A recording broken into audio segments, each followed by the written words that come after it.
Esto es En Geopolítica, un espacio alternativo para analizar el mundo en el siglo XXI. Escúchanos en iVoox, Anchor, Spotify y Google Podcast. Igualmente, síguenos en Facebook, Twitter y Telegram como En Geopolítica, en Instagram como En Geopolítica 21.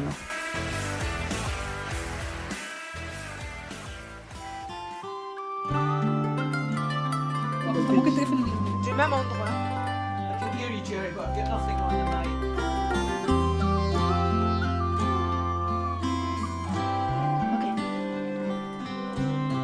In Kigali, she wakes up. She makes that choice. In Hanoi, Natal, Ramallah. In Tangier, she takes a breath. Y con One Woman, una canción de ONU Mujeres del año 2013, abrimos el programa del día de hoy, domingo 15 de mayo de 2022.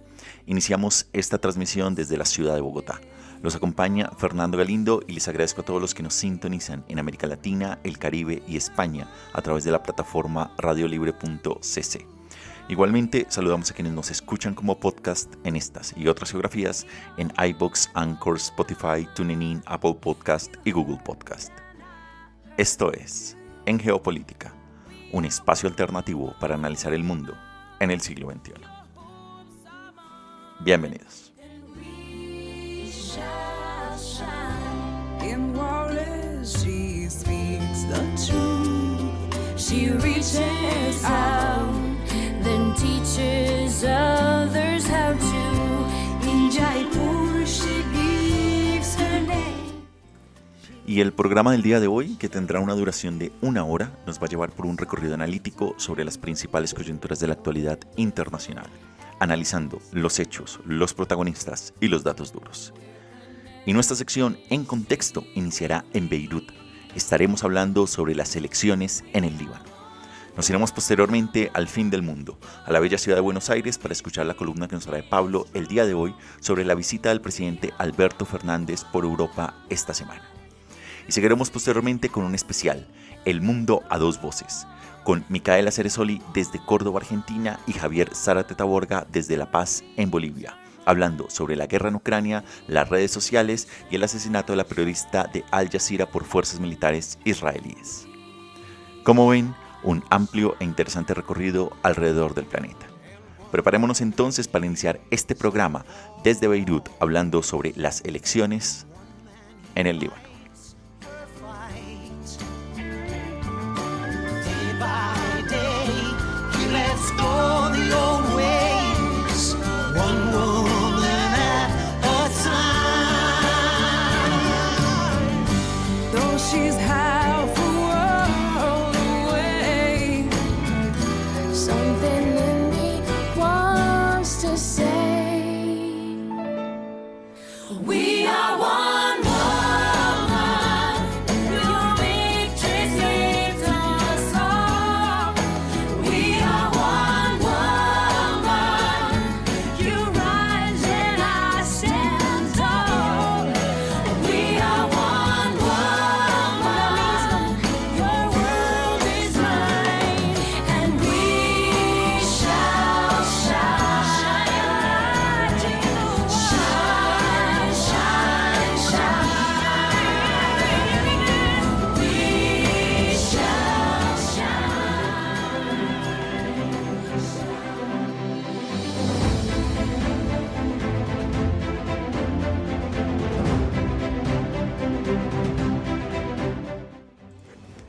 En contexto, elecciones en el Líbano. Por desgracia para este país, la corrupción y la mala gestión se han convertido en las señas de identidad de la gobernanza libanesa. En el año 2019, la economía mal gestionada del país implosionó gracias a una élite política interesada, y en el año 2020, una explosión resultante de la negligencia del gobierno mató a 220 personas en un puerto en Beirut. Los intentos posteriores de obstaculizar la investigación penal de la explosión volvieron a poner de manifiesto la codicia y la malicia de los responsables. En resumen, las cosas tienen que cambiar en este país. El 15 de mayo Hoy, los votantes estarán en las elecciones generales por primera vez desde que se desató el infierno desde hace 3 años. La pregunta acá es si hay alguna esperanza de que se produzca un giro político o el país seguirá rodando por el precipicio. Y es que estamos hablando ya de décadas de deterioro. Y es que los años de la mala gestión gubernamental y la corrupción, junto con la continua violencia sectaria desde que terminó la guerra civil del país en el año de 1990, ha alimentado las bajas expectativas y la apatía del electorado libanés. De hecho, décadas de llenado de bolsillos por parte de los políticos, combinadas a su vez con sucesivos gobiernos que acumulan montañas de deuda, han hundido la economía y enviado a los niveles de vida en caída libre. Desde el año 2019, la moneda libanesa ha perdido el 90% de su valor y la inflación se sitúa ahora en un insondable 215%. Los libaneses se han visto cómo se agotan sus ahorros y se reducen sus oportunidades cada vez y por tanto están cada vez más desilusionados, con menos poder adquisitivo y con una menor confianza en la capacidad del gobierno para mejorar esta situación. Como resultado, solo el 54% de los votantes con derecho a voto dicen que piensan votar, según la última encuesta realizada por Oxfam. Las continuas luchas sectarias forman parte también de esta ecuación. Y es que a principios de este año, el ex primer ministro Saad Hariri, hijo del asesinado primer ministro suní Rafik Hariri, anunció su renuncia a la política, dejando en consecuencia un vacío político. Muchos libaneses suníes, aproximadamente un tercio de la población, no tienen intención en consecuencia de votar. Según los analistas, esto podría ser una buena noticia para Hezbollah, el partido político y grupo militante chiita respaldado a su vez por Irán y considerado una organización terrorista por algunos estados dentro de la Unión Europea y los Estados Unidos. Dirigido por Hassan Nasrallah, de línea dura, Hezbollah ha sido calificado como un estado dentro de un estado, porque tiene una gran capacidad militar, proporciona algunas provisiones sociales y realiza acciones independientes en casa y en el extranjero, como el lanzamiento de algunos cohetes hacia Israel, que invariablemente afectan al Estado libanés. La coalición de Hezbollah ya cuenta con alrededor del 55% de los escaños parlamentarios y espera conseguir algunos votos suníes para consolidar aún más el poder. Los saudíes también están claramente preocupados. Un destacado columnista saudí ha llamado a Hariri traidor por retirarse de las elecciones y permitir que Hezbollah llene este vacío. Pero claro, acá la pregunta es ¿qué está en juego? Y es que el 75% del país vive por debajo del umbral de la pobreza, por lo que Beirut ha entablado negociaciones con el Fondo Monetario Internacional para acceder a préstamos y ayudas. El mes pasado, de hecho, las dos partes llegaron a un acuerdo preliminar para un préstamo de $3.000 millones condicionado a que el Líbano lleve a cabo una serie de reformas como la eliminación de las leyes del secreto bancario que permiten al Banco Central ocultar información a los donantes y la reestructuración del sector bancario de este país. Sin embargo, si el pasado es un prólogo, es probable que la élite política siga dando largas a las reformas que puedan perjudicar sus intereses personales y su riqueza. Hezbollah ha mostrado cierta disposición a negociar con el Fondo Monetario Internacional, aunque dice que no aceptará ninguna medida de austeridad que perjudique a su base, la mayoría de la cual es pobre. Aunque este préstamo no es más que una gota en el océano comparado con la aplastante deuda de $70.000 millones del Líbano, seguiría siendo un paso importante según los analistas para impulsar la confianza de los inversionistas. Lo que sigue acá es quiénes estarán mirando este conflicto. Y es que sin duda serán principalmente los países del Golfo, que se encuentran en una fase de semi-acercamiento con Beirut después de 18 meses muy difíciles. Y es que los saudíes inundaron el Líbano con dinero en efectivo, pero se retiraron cuando el control de Hezbollah y de Irán en este caso se hizo mucho más fuerte. Las cosas empeoraron el año pasado después de que un ministro libanés criticara la embestida de Riad en Yemen, lo que llevó a los saudíes a bloquear todas las importaciones libanesas. Los saudíes, por su parte, se han mostrado dispuestos a arreglar las cosas, pero es difícil imaginar que los dos estados vayan a ser mucho más amables si el poder de Hezbollah sigue creciendo al interior del Líbano. El statu quo presenta grandes problemas a su vez para Washington. Muchos miembros de la clase política libanesa, con los que Washington se asocia para intentar cortar la financiación del terrorismo, también obstruyen los esfuerzos de reformas necesarias para desbloquear la ayuda internacional, generando un círculo vicioso. Mientras tanto, dentro del Líbano, el matrimonio de conveniencia continúa. La élite política libanesa desvía el dinero y Hezbollah parece tener carta blanca para disparar en ocasiones cohetes a Israel y librar la guerra regional a nombre de Teherán, que se realiza también en toda esta zona y que tiene en el Líbano una de sus frentes. El pueblo libanés, sin embargo, en cualquier sentido sigue sufriendo y será el que vaya a las urnas el día de hoy, domingo 15 de mayo del presente 2022.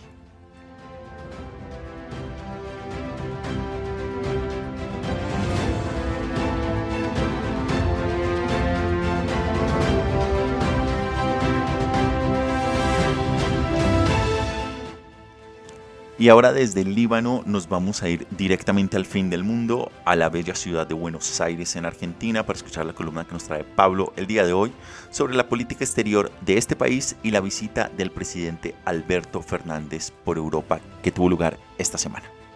Conectemos directamente con la ciudad de la furia.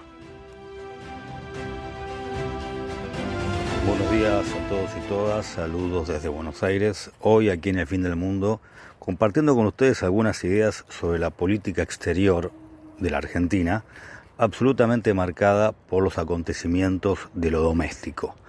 Esta semana el presidente Alberto Fernández hizo una gira por Europa, visitó España, Francia y Alemania, una oportunidad claramente destacada para transmitir una posición de la Argentina en lo que es su visión del mundo, su política exterior, su posicionamiento en los grandes temas de la agenda internacional. Sin embargo, toda la visita estuvo cruzada por la interna del gobierno en la Argentina. Los periodistas en Alemania, España y Francia que se acercaron al presidente le preguntaron casi exclusivamente por la interna con su vicepresidenta.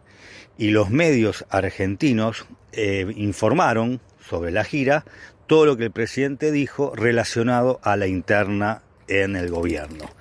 Además de tener alguna declaración sobre la guerra entre Rusia y Ucrania. Esto muestra primero, si se quiere, desde lo más conceptual o casi teórico, que obviamente la política doméstica y la internacional en un punto van de la mano o interactúan, aun cuando se espera que ciertos países puedan tener en su política exterior un lineamiento de política de Estado que trascienda el signo político partidario del gobierno de turno. Y suele ser lo que sucede en los países con mayor tradición en diplomacia. La Argentina, país de Sudamérica, tiene una carrera diplomática con mucha tradición, tiene diplomáticos muy formados, tiene posicionamiento y presencia en los foros internacionales. Sin embargo, es errático cuando el gobierno de turno está mucho más focalizado en cuestiones no solo domésticas, sino incluso de la interna partidaria. Se perdió una oportunidad, es lo que los analistas hoy comentan, de que la Argentina fijara una posición para viajar y la transmitiera durante estas visitas del presidente. Y volvemos a ver cómo en un punto el chiquitaje de lo doméstico cubre todo lo otro. Sin embargo, a la vez hay una cuestión que se hizo evidente en esta visita del presidente. A la hora de la política exterior hay un ámbito de esta política que tiene que ver con lo económico, con el comercio, con las inversiones extranjeras, donde no solo los gobiernos de otros países, sino el sector privado de otros países mira con mucha atención al presidente visitante. Y a ese presidente se le reclaman normas claras, reglas respetables para que puedan llegar a la Argentina nuevas inversiones y para la protección de las inversiones y de las empresas que ya existen. Y ese requisito que reclama el sector privado y también gubernamental a la Argentina está absolutamente debilitado por la interna gubernamental. Entonces ahí sí aparece un nexo realmente muy inmediato entre los escándalos internos y la imagen que la Argentina da hacia afuera. porque, hablando mal y pronto, cuando una empresa decide o no invertir en Argentina, obviamente mira qué es lo que el gobierno transmite, cómo el gobierno se comporta y qué pautas se intenta fijar para la Argentina del futuro.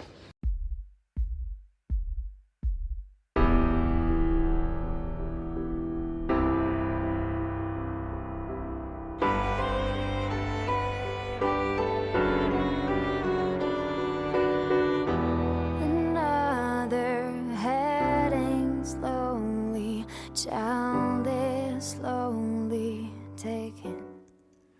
Y como les adelantamos, vamos a tener una especial El Mundo a Dos Voces desde Córdoba, Argentina. Desde allí nos va a estar acompañando Micaela Ceresoli, quien también ha venido acompañándonos en este programa de Geopolítica y en nuestras mesas internacionales. Y en conexión con la ciudad de La Paz, con los majestuosos Andes bolivianos. Allí nos va a estar acompañando Javier Zárate Taborga.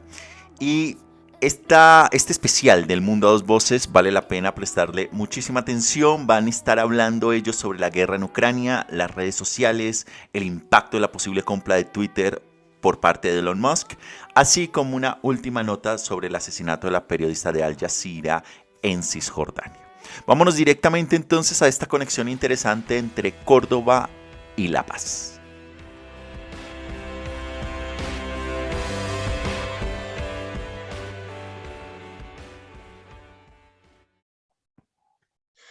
Hola a todos, ¿cómo están? A nuestros oyentes, quienes habla Micaela Ceresoli, los invitábamos a una nueva mesa de En Geopolítica Dos Voces.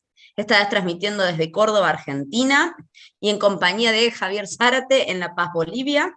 Las mujeres hemos tomado el control de esta mesa y hemos decidido arrancar trabajando sobre un tema que venimos revisando en las últimas mesas internacionales, pero que en realidad continúa dándonos elementos para hablar, como es el caso de la guerra en Ucrania por parte de la invasión rusa en los territorios, y en este caso con lo que es el gran movimiento internacional que se está gestando y generando en relación a las sanciones que se empiezan a aplicar. Una apuesta muy dura y surge a partir del relanzamiento de una cuarta ola de sanciones por parte de la Unión Europea, quien está realmente marcando el tinte económico a nivel global. Hoy ya el mundo completo está sintiendo el impacto de las sanciones y nos enfrentamos también a un posicionamiento ruso, quienes han planteado directamente que las sanciones se están volviendo un boomerang sobre los países que lo aplican, mostrando claramente un discurso de resistencia por parte de Rusia a continuar con los planes. Javier, no sé cuál es tu opinión al respecto. Micaela, es un gusto compartir contigo estos minutos de nuestro programa para charlar estos otros efectos, ¿no? Porque claro, antes las guerras teníamos un espacio muy específico de afectación y las podíamos presenciar de una o de otra manera por medios y demás, con mayor o menor cobertura, pero básicamente no se habían trasladado los efectos a nivel global. Y probablemente en un mundo ya hace mucho tiempo globalizado, pero esta va a ser la primera vez que un conflicto bélico alcanza esta afectación global que comienza a verse en muchos aspectos, ¿no? Lo citabas tú respecto a los efectos económicos, ¿no? Esta pretensión de las sanciones de sustraer a Rusia, que no es una anécdota en el conjunto de los países, como eventualmente podemos ver otros países que si desaparecemos o existimos, prácticamente nadie se entera.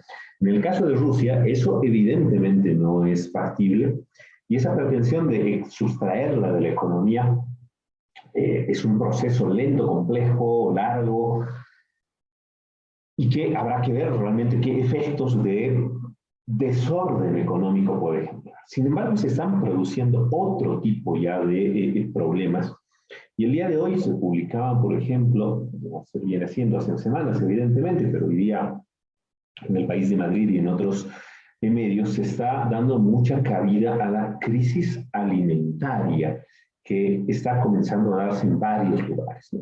La Unión Europea obviamente está razonablemente capeando esa cuestión. Y hablo de la Unión Europea porque, digamos, es el espacio geográfico más cercano al área de conflicto, pero donde se están comenzando a producir graves problemas, y la FAO, otras organizaciones internacionales y demás, están comenzando a alertar, es el hecho de cómo regiones que viven otras problemáticas mucho más críticas vinculadas a salud, etcétera, y regularmente de graves problemas de desnutrición, de acceso a alimentos, etcétera. Por ejemplo, África está comenzando a sufrir, justamente por esa fragilidad que tienen, graves inconvenientes respecto al acceso de alimentos, por el hecho de que, primero, Ucrania es uno de los principales proveedores de granos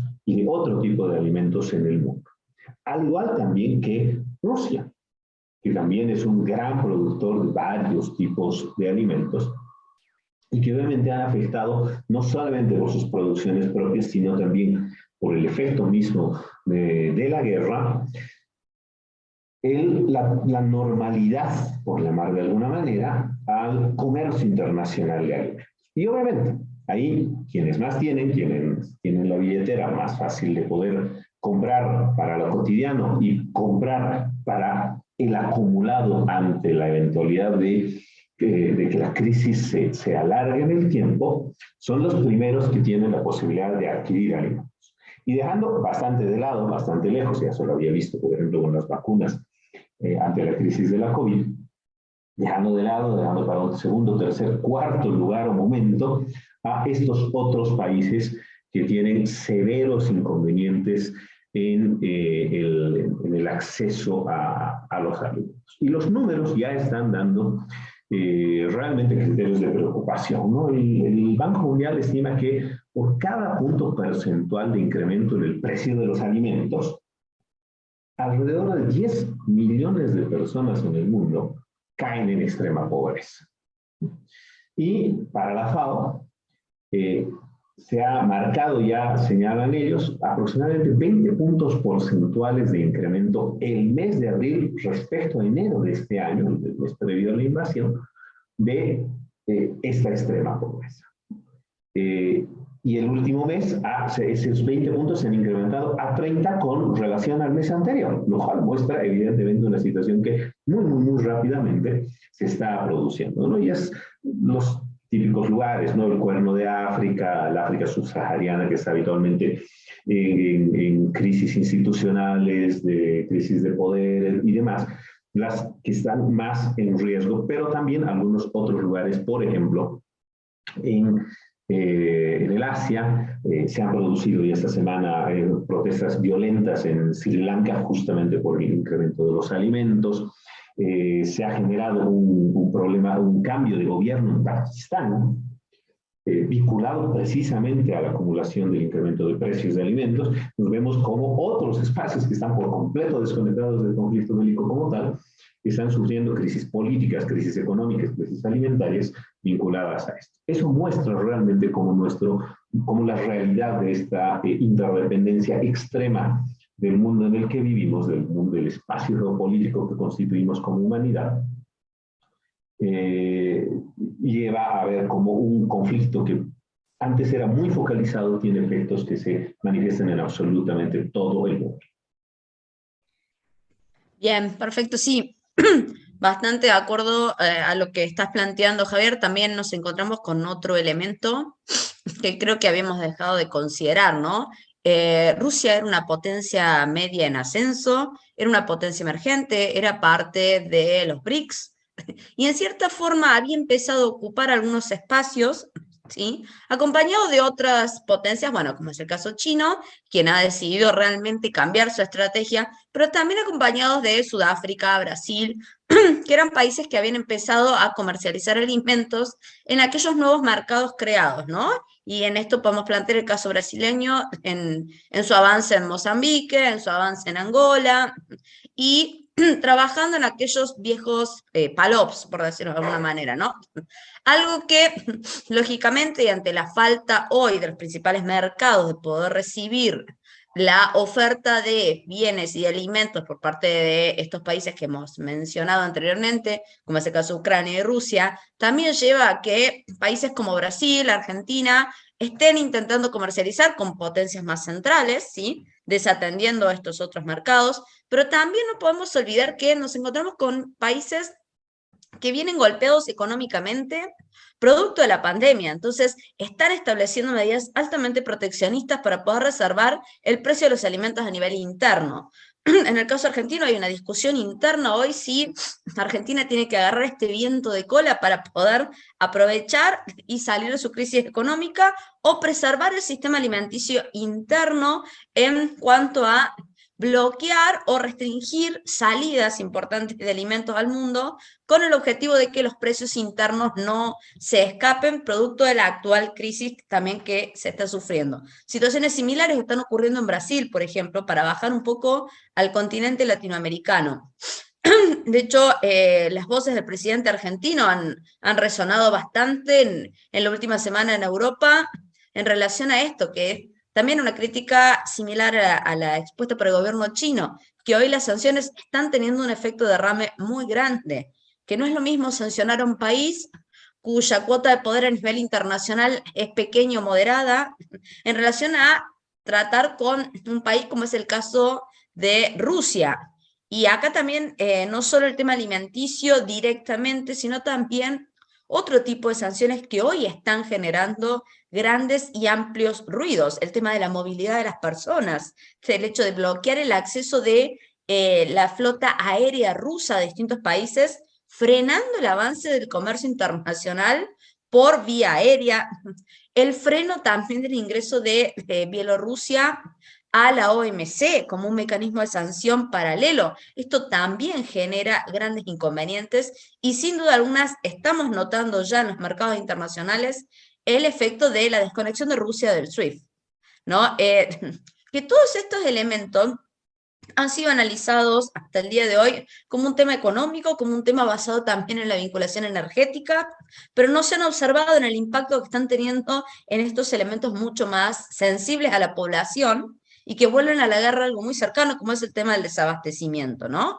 Que hasta ahora lo veíamos en relación a Europa, quien está sufriendo un proceso inflacionario que hace bastante tiempo no se observaba, pero sino también en esto que plantea Javier de mirar otros mercados que son mucho más sensibles al respecto, ¿no?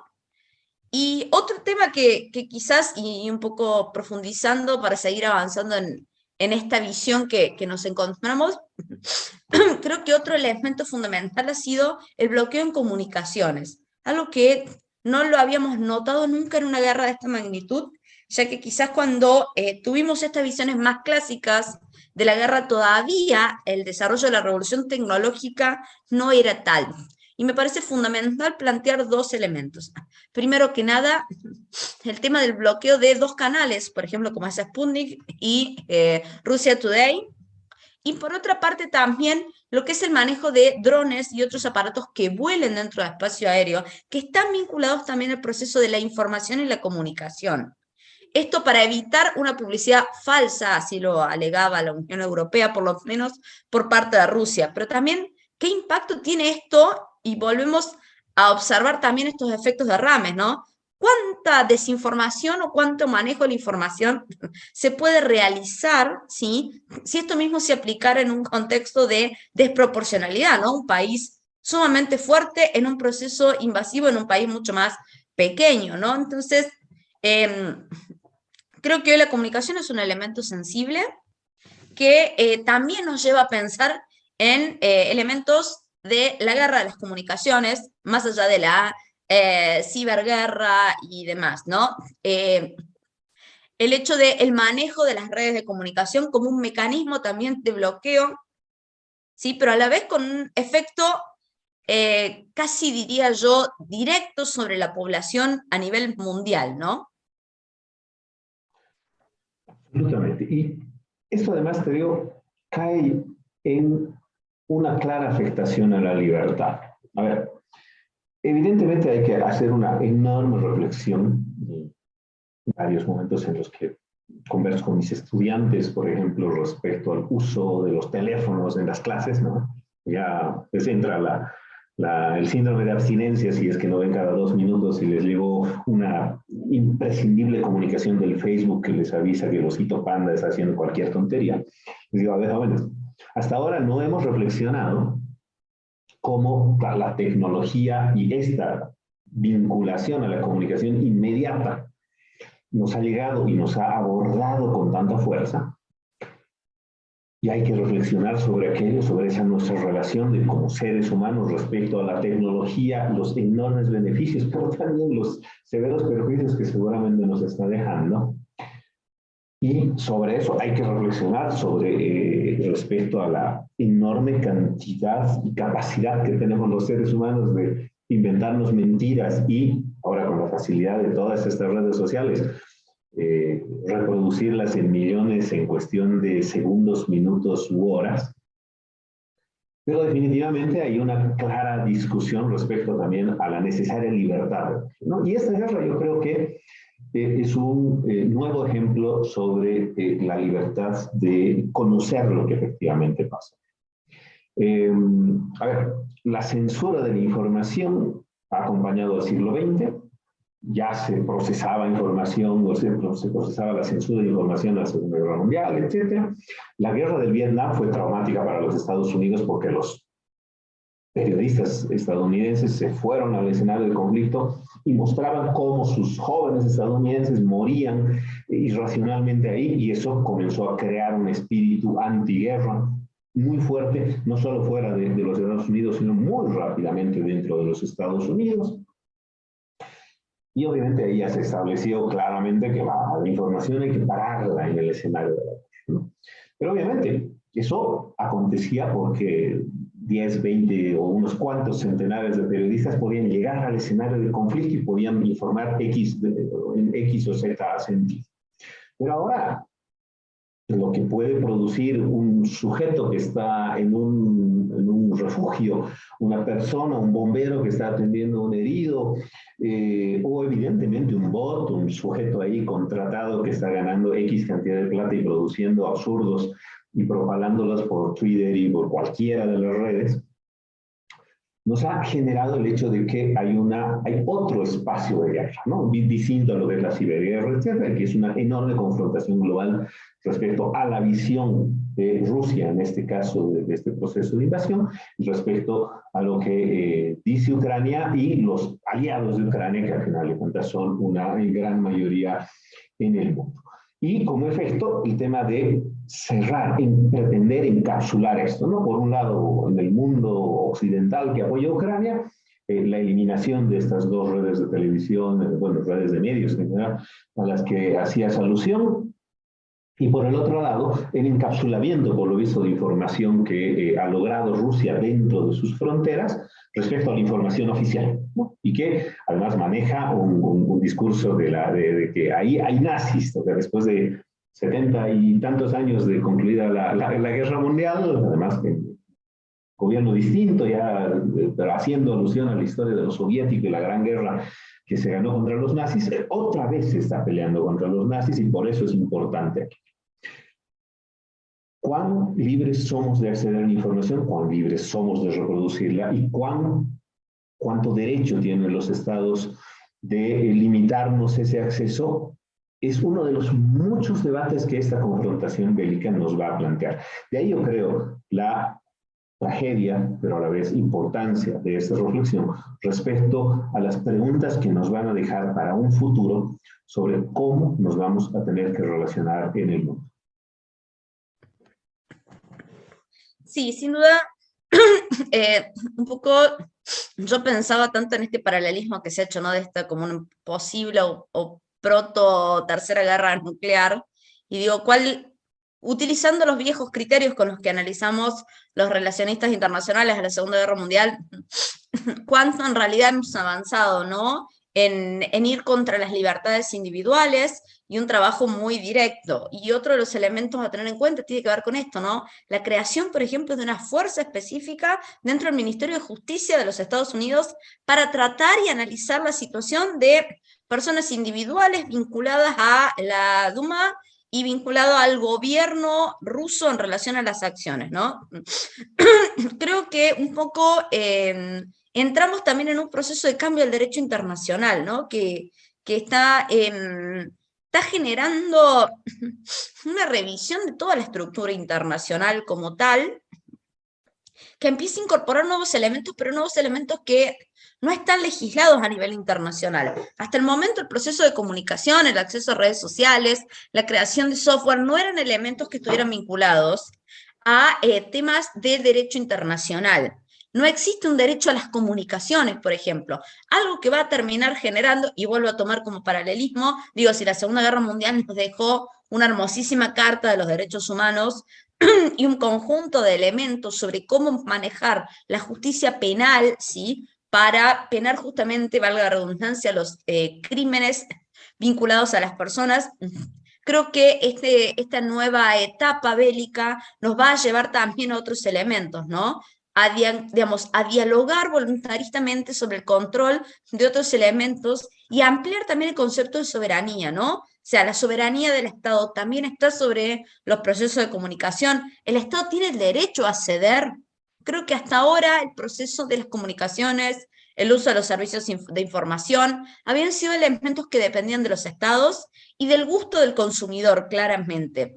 El acceso a la tecnología dejó como un gran espacio gris en cuanto al derecho internacional, pero hoy estamos discutiendo y debatiéndonos esto, ¿no? O sea, los países y las organizaciones están sancionando este acceso a la información o lo están restringiendo o habilitando, digo, jugando con este flujo, creando las agendas setting, sin ir más lejos, pero también, por otra parte, empezar a pensar qué derecho existe en el mundo para proteger al ciudadano como tal en su derecho al acceso a la información, que hoy es súper importante y que hoy es parte también, sin estar incluido o de forma tácita, basada más en la costumbre que en la normativa, el acceso a la información de qué está ocurriendo en el resto del mundo, ¿no? Entonces, creo que esto también va a tener un gran impacto transformacional. Yo creo que vuelvo a repetir lo mismo, parece que nos hemos olvidado de la pandemia, pero claramente la pandemia puso sobre la mesa un montón de elementos, ¿sí? Fue como nuestra caída del muro, por decirlo de una manera, y hoy estamos debatiendo nuevamente un nuevo orden internacional, ¿no? Yo creo que hoy estamos revisando esto, ocurre a partir del proceso ruso, pero quizás se podría haber desatado en cualquier otro proceso bélico, ¿no? O sea, creo que durante la pandemia, durante los 2 años que estuvimos, digamos, imbuidos en esto, nos olvidamos de que el mundo en 2019 tenía un montón de conflictos, ¿sí? Y que en el 2022 continúa teniendo los mismos o más.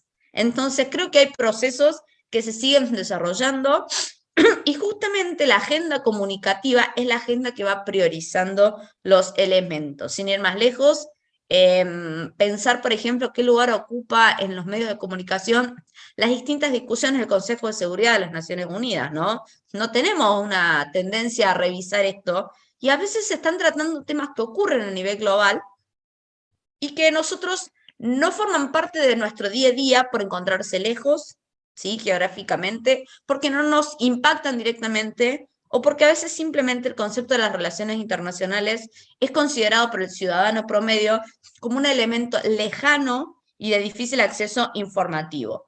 Yo creo que si todos tuviéramos acceso a algún tipo de medios, el que sea, redes sociales, mass media, radio, diarios, periódicos, journals, en materia internacional, sería un elemento más de nuestro proceso diario y quizás tendríamos una mirada desde otra perspectiva, ¿no? Esto también nos lleva a replantearnos como disciplina. Creo que vamos a llegar a un cambio de paradigma en todos los elementos.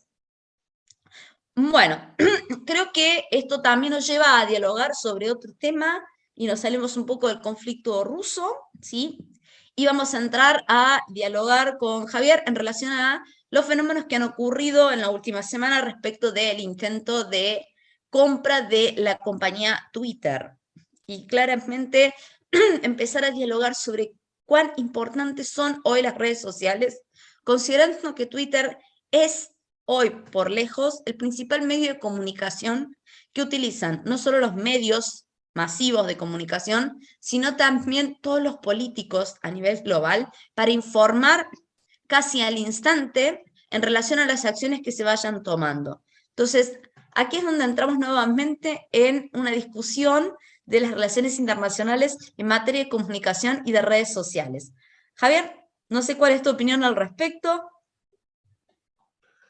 Bueno, ayer se daba un nuevo capitulito más bien un nuevo capítulo de esta telenovelita. Hace menos de un mes, Elon Musk, este sujeto extraño, por llamarlo de alguna manera peculiar, que convive con este pedazo de humanidad, decide ofrecer $44 mil millones, unos 42.400 millones de euros más o menos al cambio, y dice, me quiero comprar Twitter, ¿no? Días antes se había comprado el 9.6% a través de una fundación propia, el 9.6% de Twitter. Pero ahora ponía todo ese precio para toda la red. En principio, ¿cuál es la cuestión? La red tenía pocos propietarios minoritarios. ¿En qué sentido? El máximo propietario que tenía mayor porcentaje estaba entre 7 y 9%. Entonces había una gran separación y había un montón de propietarios muy pequeños de las acciones. Lanza los 44.000, los que tienen el 5%, 6%, que son los grandes ricos, digamos, ¿no? Un príncipe, un jeque árabe, cosas así, le dicen, no vamos a vender. Sin embargo, pese a esos anuncios, días después Twitter dice, no, ya, ok, sí, nos vendemos. Todo eso generó una subida y una bajada, evidentemente, en el valor de las acciones, porque además las iba a comprar por $54.20. Las acciones estaban fijadas en un valor de 50, pero él le puso $4.20 más en una referencia al 24, el 20 de abril, que es este día de la marihuana, que fue así, una de esas cosas raras, muy vinculadas a esta peculiaridad de este sujeto. Va.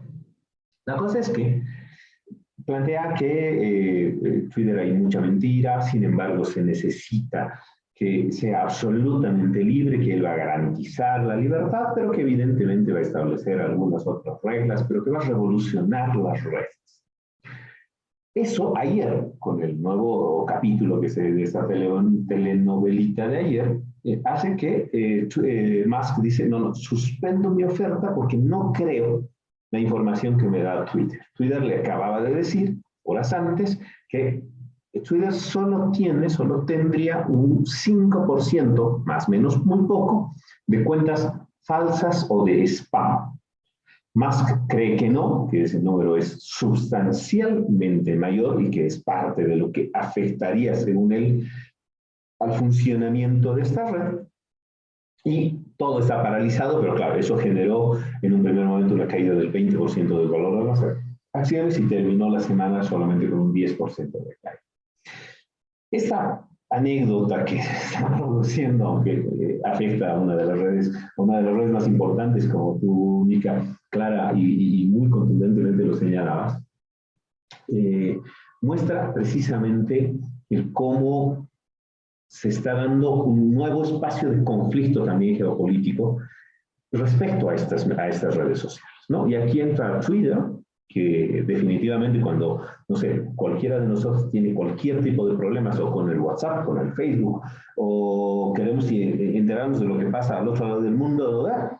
La inmediatez que nos garantiza Twitter la ha convertido en ese espacio de acceso de información al que recurrimos todos quienes tenemos cuenta. Pero evidentemente está mostrando cómo después del anuncio hace un año, poco más, poco menos, de Zuckerberg respecto a la creación de Meta, esa transformación de Facebook, Instagram y todo, que ahora se denomina Meta, están en ese nuevo espacio, que hace referencia a ese metaverso, a ese universo paralelo en el que actuamos a la vez de que actuamos como seres humanos corpóreos, está mostrando ese nuevo espacio en el que, por lo visto, muy rápidamente vamos a entrar a generar conflicto.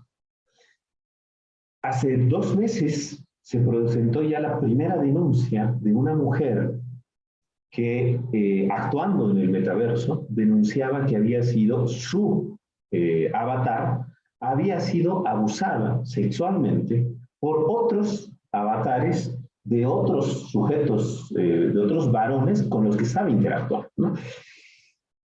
¿Cómo me imagino eso? Confieso que todavía, yo ya tengo 48 años y soy un poco grande y me cuesta imaginarme esas realidades paralelas, te lo debo confesar, pero muestra claramente cómo realmente hay una realidad paralela y esa realidad paralela se está convirtiendo evidentemente en un nuevo espacio de conflicto sobre el que hay que reflexionar.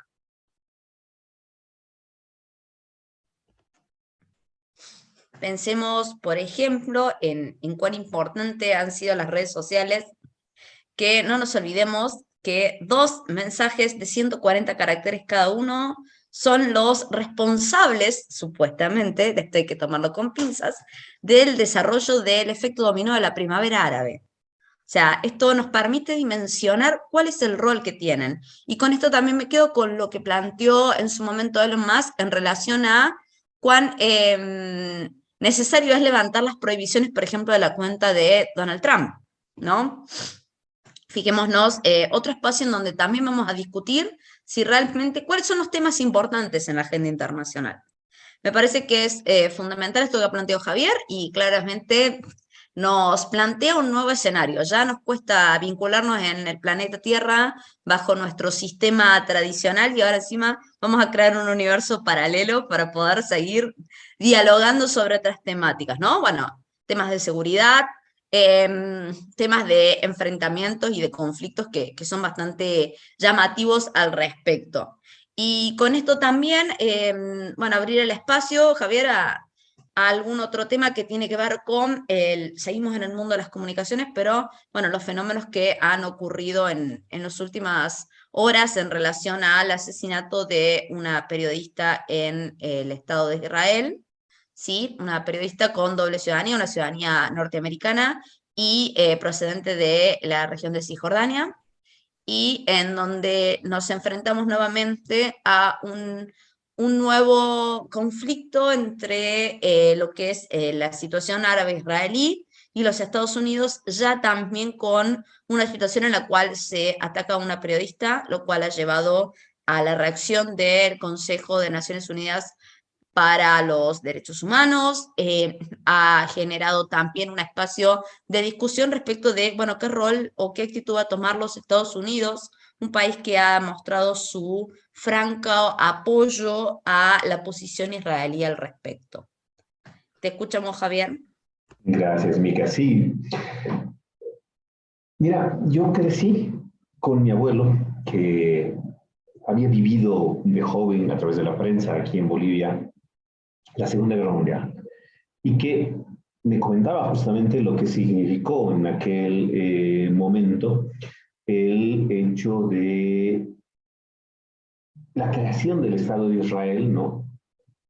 Y en función a ello, sí, ese reconocimiento, yo he vivido y sigo viviendo convencido de que sí, Israel me parece lógico que esté ahí.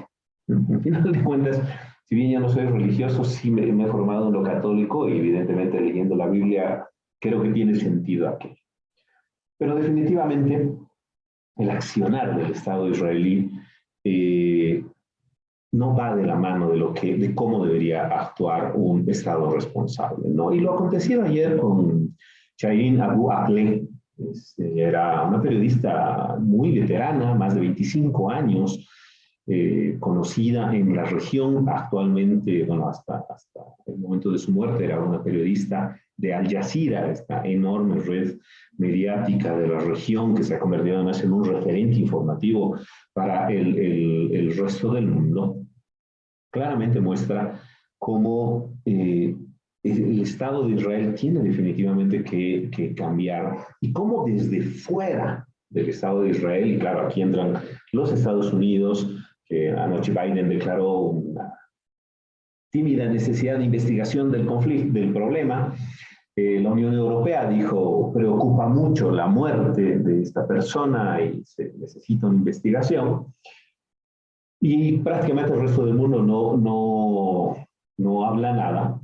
Pero este hecho concreto de la muerte muestra esa gravísima situación de la población palestina en la región, sobre la que me parece importante y por eso también me manifiesto en este segmento el día de hoy.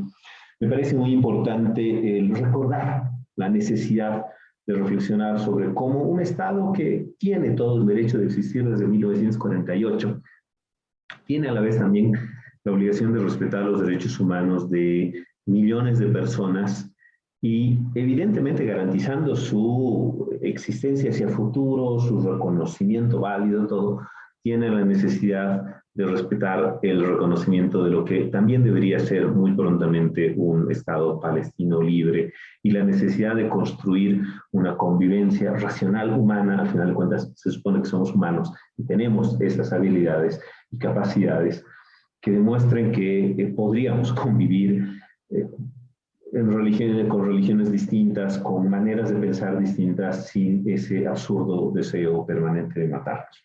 Gracias por permitirme esta reflexión cortita, apreciada Micaela, y muchísimas gracias por esta invitación a compartir contigo el día. Bueno, sí, no queríamos dejar de exponer esto y claramente nuestro diálogo hoy ha versado tanto sobre la libertad y el acceso a los elementos fundamentales de las personas enmarcados en un contexto bélico, sino también a esta idea del acceso a la información y como tal nos parece que, ya que nuestro medio es la voz y la información, era fundamental hacer, digamos, presente estas temáticas que hoy están moviendo el tablero internacional. Fue un gusto haber compartido este momento, Javier, y bueno, cediendo este espacio en el cual, bueno, como dije al inicio, las mujeres hemos tomado el control, pero que nos parecía fundamental, ¿no? Es muy interesante poder mirar las distintas perspectivas y hablar de distintas partes del mundo. Creo que, vuelvo a lo mismo, hoy la palabra es la principal arma con la que todos contamos para poder expresarnos y claramente es la que construye y es la base fundamental de la convivencia intercultural o multicultural y a la vez también de la pacificación. Así que bueno, ha sido un gusto y con esto los invitamos a escuchar nuestras próximas ediciones de En Geopolítica.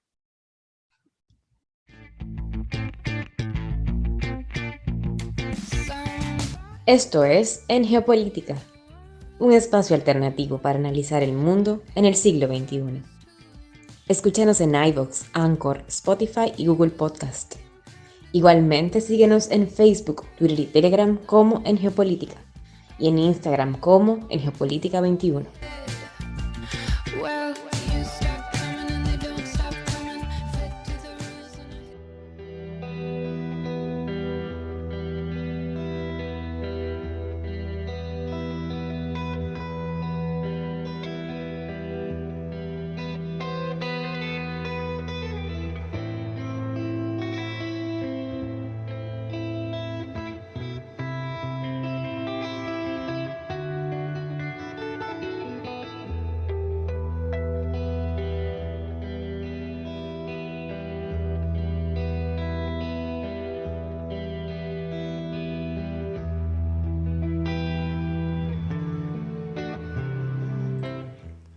Y ahí teníamos este especial El Mundo a Dos Voces, conectados desde Córdoba, en Argentina, con Micaela Ceresoli y con Javier Zárate Taborga desde la Ciudad de La Paz.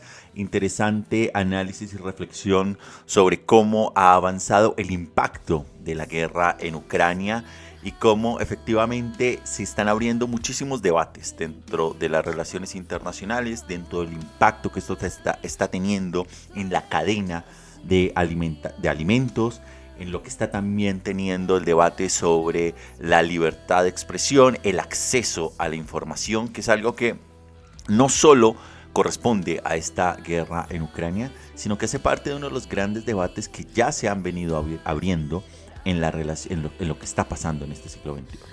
De esta manera nos vamos acercando un poco a poco, vamos a ir cerrando este programa con nuestra sección Números Duros, que nos hace un último y rápido recorrido alrededor del planeta.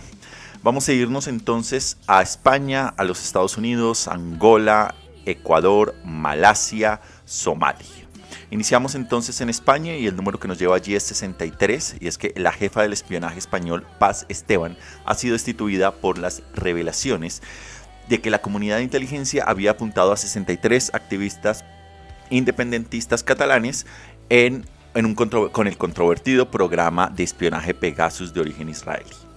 El siguiente número nos lleva a los Estados Unidos y es 35, y es que los homicidios relacionados con armas de fuego de los Estados Unidos se dispararon un 35% durante el primer año de la pandemia, el mayor incremento anual registrado según las encuestas. Los expertos atribuyen el aumento a la mayor venta de armas de fuego y a los trastornos económicos y psicológicos causados por la pandemia. El siguiente número nos lleva a Angola y es 10 millones, y es que el productor estatal de diamantes de Angola ha advertido que su producción podría caer un tercio este año hasta los 10,05 millones de quilates debido a las sanciones estadounidenses y europeas contra Moscú, que están interfiriendo en las entregas de equipos de extracción de diamantes procedentes de Rusia. El siguiente número es 44 y nos lleva a la mitad del mundo, al Ecuador. Es que al menos 44 reclusos murieron en un motín en una cárcel de Ecuador esta semana, y es que la violencia en el centro de Santo Domingo fue provocada por una rivalidad entre las bandas de narcotraficantes, pero los expertos afirman que el hacinamiento de las cárceles es un problema constante en este país andino, donde este tipo de motines además son habituales. Ahora nos vamos con el número 40 hasta Malasia. Y es que después de que Indonesia prohibiera recientemente las exportaciones de aceite de palma en medio del aumento de los precios mundiales por las materias primas, Malasia ha intensificado sus entregas para intentar llenar este vacío. En los primeros 10 días de mayo aumentó las entregas en un 40% en comparación con el mismo periodo de abril. Aún así, no podrá satisfacer la demanda de Indonesia, que representa el 60% de las exportaciones mundiales de aceite de palma. Y el último número ya nos devuelve al África y puntualmente a Somalia, y es 4. Y es que al menos 4 personas murieron en un atentado terrorista cerca del aeropuerto de Mogadiscio, la capital de Somalia. Al-Shabaab, un grupo militante que ha causado estragos en todo el Cuerno de África en los últimos años, reivindicó la responsabilidad de la explosión, que se produjo cuando los candidatos se dirigían al aeropuerto a pocos días de las elecciones presidenciales en este país.